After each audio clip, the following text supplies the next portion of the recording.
आप सबका स्वागत है फिर से एक नए वीडियो में। तो इस वीडियो में हम बात करने वाले हैं 11वीं क्लास के जो आपका यहाँ पे समाजशास्त्र का पेपर होने वाला है 22 तारीख को। तो उसका पूरा का पूरा पेपर हम यहाँ पे लेके आ गए हैं, जो आपके लिए बहुत ही इंपॉर्टेंट होने वाला है। तो इस वीडियो को पूरा का पूरा लास्ट तक देखना है। जो भी स्टूडेंट चैनल पर पहली बार चैनल को सब्सक्राइब करें, वीडियो को ज़्यादा से ज़्यादा शेयर करें। इस वीडियो के माध्यम से मैं आपके जो समाजशास्त्र पेपर में प्रश्न आने वाले हैं, सारे के सारे इंपॉर्टेंट प्रश्न मैं आपको बताने वाला हूँ। तो वीडियो को पूरा का पूरा लास्ट तक देखते रहना। अगर चैनल पर पहले चैनल को सब्सक्राइब कर लेना है। तो आपको यहाँ पर सबसे पहले ऊपर आपको अपना रोल नंबर डाल लेना है। ये आपका यहाँ पे कक्षा 11वीं का वार्षिक परीक्षा 2024-25 का पेपर है, जो आपका सोशियोलॉजी मतलब कि समाजशास्त्र का पेपर होने वाला है।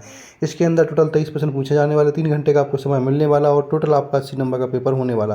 तो पूरे के पूरे 80 नंबर आपके इसी वीडियो के माध्यम से आने वाले। वीडियो को पूरा का पूरा देख लेना है। एग्जाम देने से पहले 1 से 2 बार इस वीडियो को जरूर देखें, जिससे आपको सारे के सारे प्रश्न अच्छे से याद हो जाए। और इन सब के प्रश्नों के आंसर भी आपको वीडियो के लास्ट में बताने वाला हूँ कि कहाँ पे इन सब का आंसर मिलेगा, पीडीएफ भी कहाँ पे मिलेगा, सारी की सारी जानकारी आपको वीडियो के लास्ट में देने वाला। बस वीडियो को पूरा का पूरा देखते रहना है। चैनल पहली बार चैनल को आप पूरा का पूरा सब्सक्राइब कर लेना है। अब हम बात कर लेते हैं यहाँ पर पहले प्रश्न की कि इसमें पहला प्रश्न क्या पूछेगा, उसकी बात कर लेते हैं।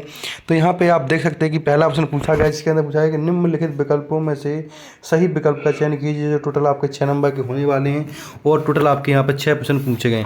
तो सारे के सारे प्रश्नों के आंसर मैं आपको देने वाला, बस वीडियो में आपको बना रहना, वीडियो को पूरा का पूरा लगता देखते रहना। तो इसमें जो सबसे पहला प्रश्न पूछा गया है आपसे, उसको देख लीजिएगा। पहला प्रश्न पूछा गया कि द सोशल ऑर्डर पुस्तक के लेखक का नाम लिखिए। द सोशल पुस्तक के लेखक का क्या नाम है? तो यहाँ पे आ जाएगा रॉबर्ट बिस्टीर। तो ऑप्शन डी लगा देना पहले का।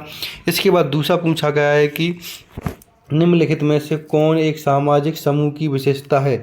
सामाजिक समूह की विशेषता क्या है? तो कुछ लोगों के बीच शारीरिक समीपता है। तो ऑप्शन ए हो जाएगा दूसरे का। इसके बाद प्रश्न नंबर तीसरा पूछा गया, तीसरे की बात कर लेते हैं। प्रश्न नंबर तीसरे पूछा गया कि वह कौन सी संस्था है जो बच्चों के जन्म को वैधता प्रदान करते हुए उसे समाज में समुचित प्रतिष्ठिति दिलाती है? तो इसका ऑप्शन हो जाएगा ये धर्म। तो ऑप्शन तीसरे का भी धर्म हो जाएगा यहाँ पर। प्रश्न नंबर 4 पूछा गया, 4 की बात कर लेते हैं। प्रश्न नंबर 4 में पूछा गया कि धर्म, कला, ज्ञान और नैतिकता में होने वाले परिवर्तन को क्या कहा जाता है? तो प्रश्न नंबर 4 का आंसर हो जाएगा सामाजिक परिवर्तन हो जाएगा। तो इस तरह से आपको यहाँ पे कट के करते रहना है। सारे के सारे आंसर मैं बताने वाला हूँ। प्रश्न नंबर 5 की बात कर ले। प्रश्न नंबर 5 में पूछा है कि भारत में 50 लाख से अधिक आबादी वाले नगर को क्या कहा जाता है? तो उसको महानगर कहा जाता है। ठीक है, प्रश्न नंबर 5 का।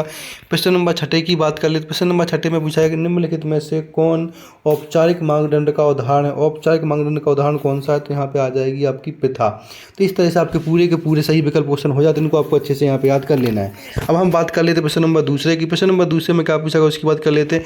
प्रश्न नंबर दूसरे में पूछा गया कि निम्नलिखित रिक्त स्थानों की पूर्ति की। जो टोटल 6 नंबर के आपके यहाँ पर पूछे जाने वाले हैं।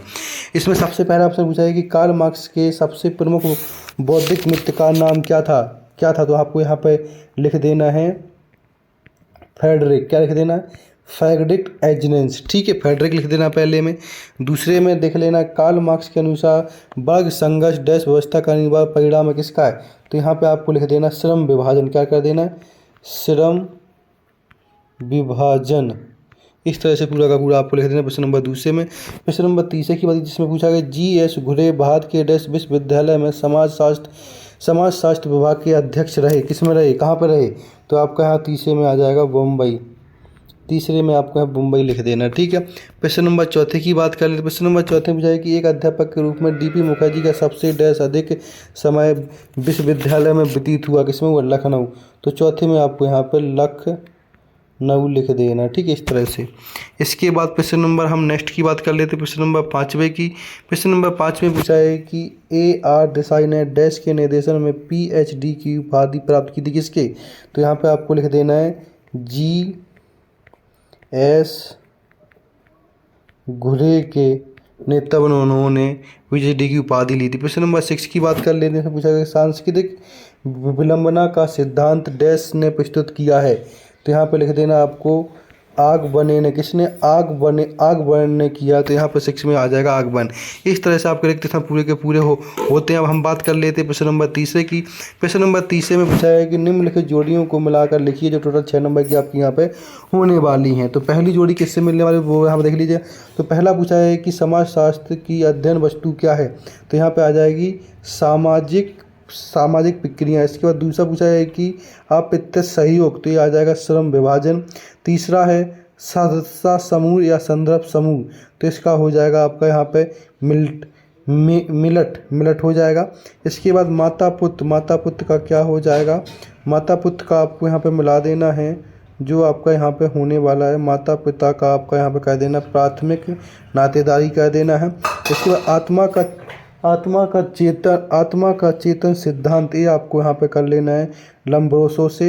इसके बाद अपराधी जन्मजात होते हैं कैसे, मीड। तो इस तरह से आपको पूरी की पूरी मैचिंग मिला लेनी जो आपके पेपर के लिए एकदम बहुत ही इंपॉर्टेंट होने वाली है। तो सारी की सारी मैचिंग को आपको यहाँ पे ध्यान से मिला लेना है। अब हम बात कर लेते हैं प्रश्न नंबर 4 की। प्रश्न नंबर 4 में क्या पूछेगा उसकी बात कर लेते हैं। प्रश्न नंबर 4 में चाहिए निम्नलिखित प्रश्नों के उत्तर का एक वाक्य या एक शब्द में उत्तर दिए। टोटल 7 नंबर के आपके यहाँ पे होने वाले हैं। तो बस वीडियो को देखते रहना, चैनल पर पहले चैनल को पूरा का पूरा सब्सक्राइब कर लेना है। अब हम बात कर लेते हैं पहले उसने पूछा है कि M.N. श्रीनिवास ने सबसे पहले भारत के किस विश्वविद्यालय में समाजशास्त्र के प्रोफेसर पद पर कार्य किया था। तो आपको यहाँ पर लिख देना है सयाजी राव। क्या लिख देना है, सयाजी राव लिख देना आपको यहाँ पे। तो इसको आपको इस तरह से लिख लेना पहले में। दूसरा पूछेगा कि D.P. मुखर्जी ने भारत में विकास की संभावना को ध्यान में रखते हुए किस विषय को विकसित करने पर बल दिया है, मौलिक कर्तव्य को। किसको, मौलिक कर्तव्य। तो यहाँ पे आपको मौलिक कर्तव्य लिख देना है दूसरे में। प्रश्न नंबर 30 पूछा है कि वेबर का जन्म किस देश में हुआ था। तो आपको तीसरे में लिख देना जर्मनी में। कहाँ पे हुआ था, जर्मनी में हुआ था। प्रश्न नंबर 4 की बात कर लेते हैं। प्रश्न नंबर 4 में पूछा गया कि जिस नगर की आबादी 10 लाख से अधिक होती है उससे किस तरह का नगर कहा जाता है। तो उसको विशाल नगर क्या कहा जाता है, तो विशाल नगर आपको यहाँ पर लिख देना है, विशाल नगर। ठीक है। प्रश्न नंबर 4 में 5 में पूछा है कि आर्गवन ने संस्कृति के किन 2 प्रमुख रूपों की विवेचना की है, भौतिक और आभीति की। किसकी, भौतिक और आभीति लिख देना आपको यहाँ पर प्रश्न नंबर 5 में। तो इस तरह से प्रश्न नंबर 5 पूरा होता है। 6 में पूछा जाएगा अपनी जाति के अंदर किया गया विवाह क्या कहलाता है, जाति।